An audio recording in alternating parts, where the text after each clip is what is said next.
أزاحت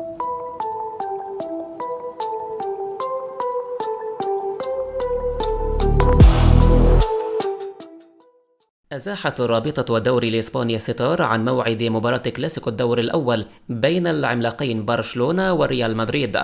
وأكدت الرابطة إقامة اللقاء يوم السبت الموافق 28 من تشرين الأول أكتوبر المقبل، وسينطلق في 4:15 عصرا بتوقيت إسبانيا.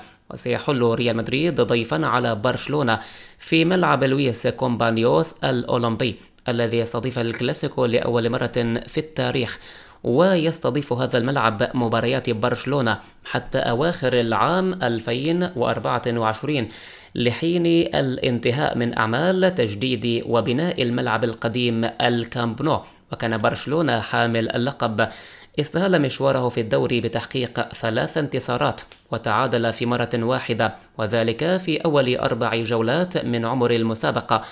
أما ريال مدريد وصيف الموسم الماضي فاعتلى الصدارة بتحقيقه العلامة الكاملة وحقق 12 نقطة بعد 4 انتصارات متتالية، فيما شهدت هذه الجولات تألق الوافد الجديد النجم الإنجليزي جود بيلينغهام.